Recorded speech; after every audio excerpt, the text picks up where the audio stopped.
காக்கா கழுகு விஷயம் கூட பெருசாக போயிட்டு இருக்கும்போது கூட வந்து அந்த பெரிய மனுஷன் தானாகவே இறங்கி வந்து இது வந்து நீங்கள் பண்ணுறது சரி கிடையாது, நான் எந்த ஒரு உள்நோக்கத்தையும் விஜயை வந்து நான் குறை சொல்லி பேசுனது கிடையாது, அதுக்கு சம்மந்தம் கிடையாது, என்ன அவரோட ஒப்பிட்டோம் அவரும் என்னோட ஒப்பிட்டீங்கன்னா அது 2 பேருக்குமே அவமரியாதைன்னு சொல்லி விஜய் நான் பார்த்து வளர்ந்த பையன், அதனால் அவரோட வளர்ச்சி எனக்கு சந்தோஷம் தான் அப்போவே சொன்ன மனுஷன். இப்போ மட்டும் எனக்கு சிஎம் ஆகிட்டதுனால நான் அவரை பார்த்து பொறாமப்படுறேன்னு நினைக்கிறீங்களா? வாய்ப்பே இல்லைன்னு சொல்லியிருக்காரு.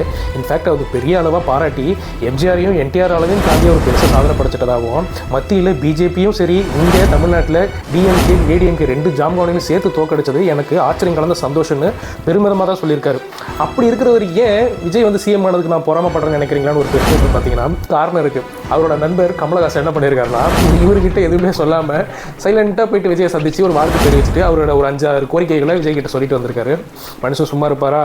இப்போ இவர் போய் விஜய் பார்க்கணும் இல்லை விஜய் வந்து இவரை பார்க்கணும்னா அந்த சுச்சுவேஷனை ஒரு கமலஹாசன் ஏற்படுத்தி கொடுத்து ஒரு சங்கடமான சூழ்நிலையை உருவாக்கி கொடுத்துட்டார்ல.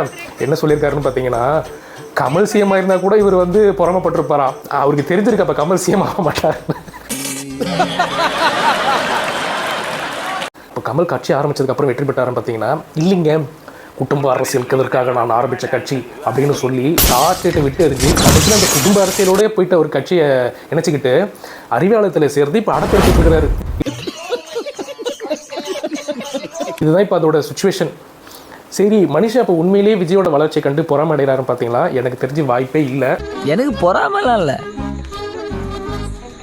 லைட்டாக பொறாம தான். ஆனால் அவருக்குள்ள ஒரு வருத்தம் இருக்கும். என்னென்னு பார்த்தீங்கன்னா, இப்போ இருக்கிற காலகட்டத்தில் விஜய் மாதிரி அவர் பல மடங்கு 96லையும் சரி 2002லையும் சரி பெரிய ஸ்டார்டமோடு இருந்தார். அவர் இப்போ நினச்சி கொஞ்சம் ஃபீல் பண்ணுறதுக்கான வாய்ப்பு நிறைய உண்டு. ஒரு வேளை அப்போ அவர் கட்சியில் ஆரம்பித்து நின்றுருந்தாருன்னா 100% வெற்றி பெற்றிருப்பார்னு கான்ஃபிடென்ட்டாக சொல்லியிருக்காரு.